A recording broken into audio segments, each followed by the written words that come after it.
Hello friends, welcome to exam तक। जैसा कि पता फ्रेंड्स, आज अपन अलंकार पढ़ने वाले हैं।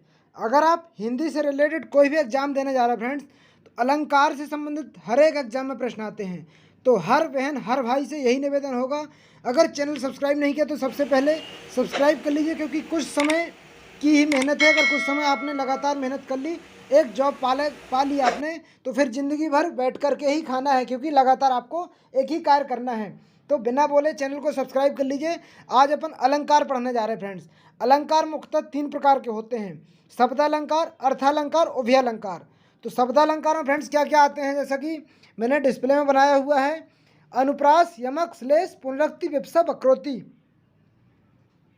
ये सारे अलंकार फ्रेंड्स शब्दालंकार के अंतर्गत आते हैं। अब अर्थालंकार में फ्रेंड्स कौन कौन के आते हैं: उपमा, रूपक, उत्प्रेक्षा, मानवीकरण, विरोधाभास, संदेह, अतिशयोक्ति, उपमेय, उपमा, भ्रांतिमान। ये सारे अर्थालंकार के एग्जाम्पल है फ्रेंड्स।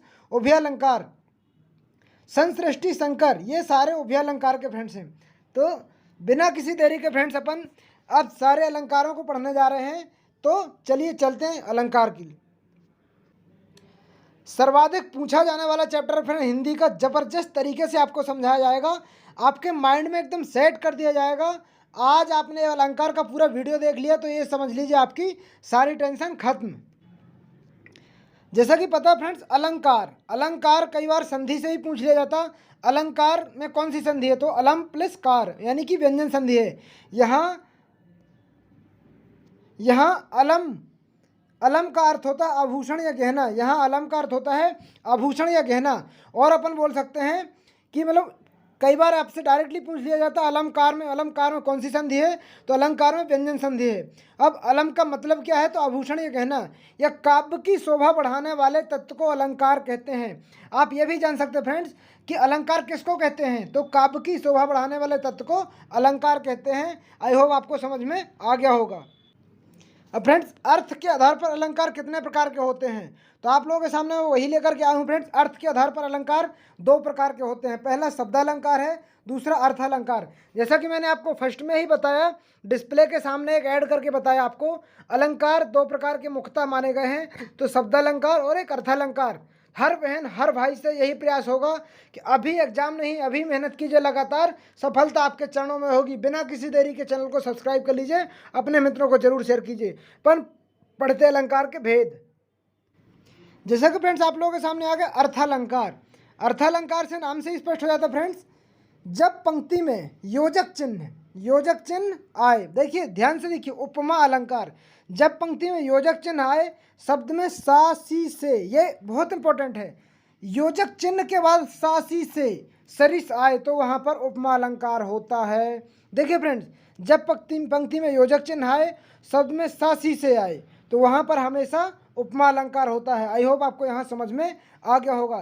तो उपमा अलंकार कौन सा है आप समझ चुके होंगे। जैसे मुख चंद्रमा सा सुंदर है। अब देखिए यहाँ पर चंद्रमा सा, योजक चिन्ह और सा, मुख चंद्रमा सा सुंदर है, कर कमल सा कोमल है, सा। देखिए योजक चिन्ह और सा सी से आए तो वहाँ पर अर्थालंकार होता है। आई होप आपको समझ में आ गया होगा। चलते हैं नेक्स्ट छंद की ओर। आप ध्यान से देखिएगा, अगर आपने ध्यान से नहीं देखा तो एग्जाम में क्वेश्चन गलत होने के चांस हो जाएंगे। कुछ भी नहीं, आप केवल ट्रिक को देखिए, ट्रिक आपके लिए जबरदस्त साबित होगी फ्रेंड्स। जैसा कि पता फ्रेंड्स आपको, उत्प्रेक्षा अलंकार। उत्प्रेक्षा जैसा कि नाम से ही स्पष्ट हो जाता है फ्रेंड्स आप लोगों के सामने, यदि पंक्ति में मनु, मनहु, मानो, जानो आदि आता है, मनु, मानहु, जनु, जानहु, इस प्रकार के शब्द आते हैं, वहाँ पर आप उत्प्रेक्षा अलंकार होता हमेशा फ्रेंड्स। अगर जनु, जानो, मनु, मानो आता है, वहाँ पर हमेशा उत्प्रेक्षा अलंकार होता फ्रेंड्स। तो उत्प्रेक्षा अलंकार वहाँ पाया जाएगा। अब जनु वर्षा, ऋतु प्रकट बढ़ाई, नेत्र मानो, ये देखिए जनु यहाँ पर आया और मानो यहाँ पर आया, तो जनु, जानो, मनु, मानो अगर आता फ्रेंड्स तो वहाँ पर हमेशा उत्प्रेक्षा अलंकार। आंख बंद करके, अगर आपको उत्तर नहीं भी आता, प्रश्न के समझना नहीं आता, आप बिल्कुल ये ट्रिक याद रखिए हमेशा, ये ट्रिक याद रखिए हमेशा। जनु, जानो, मनु, मानो आता, सोहत ओढ़े पीत पट, श्याम सलोने गात, मनहु नीलमणि शैल पर, आता प्रयोग प्रघात। तो फ्रेंड्स जनु, जानो, मनु, मानो अगर आता है तो आपको उत्प्रेक्षा अलंकार में लगाना है। आई होप आपको समझ में आ गया होगा। चलते हैं अगले अलंकार पर।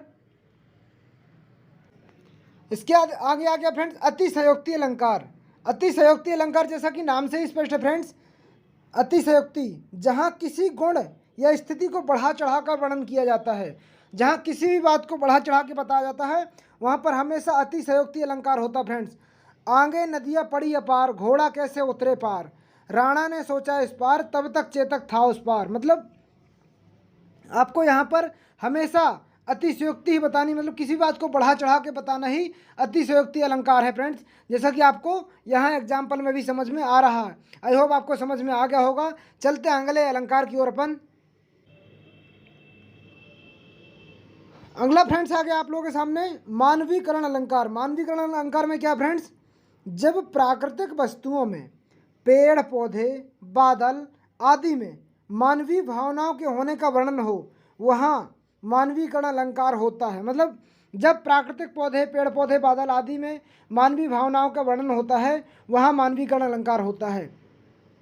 जैसे फूले हंसे कलियाँ मुस्कुराईं, फूल हंसे कलियाँ मुस्कुराईं, सागर के ओर पर नाच नाच करती हैं लहरें मधुगान।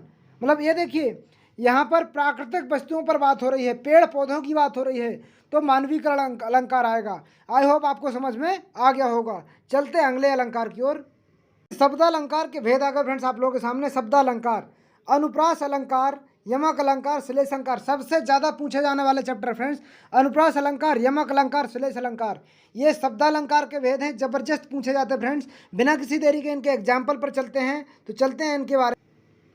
अनुप्रास अलंकार फ्रेंड्स आप लोगों के सामने जैसा कि आ गया, वर्ण बार बार आए, शब्द नहीं वर्ण बार बार आए, वहाँ अनुप्रास अलंकार होता है। अब आपके मन में आएगा वर्ण बार बार। देखिए, चा वर्ण की आवृत्ति, चारु चंद्र की चंचल किरणें खेल रही थी जलथल में, मधुर मधुर मुस्कान माया रहा, मनोहर मनुज वेश का उज्ज्वल में। अब देखिए, यहाँ पर चाचा की आवृत्ति बार बार हो रही फ्रेंड्स, यहाँ मामा की आवृत्ति बार बार हो रही। मतलब एक ही वर्ण की आवृत्ति कई बार होती, वहाँ पर हमेशा अनुप्रास अलंकार होता है। आई होप आपको समझ में आ गया होगा। चलते हैं अगले अलंकार की ओर।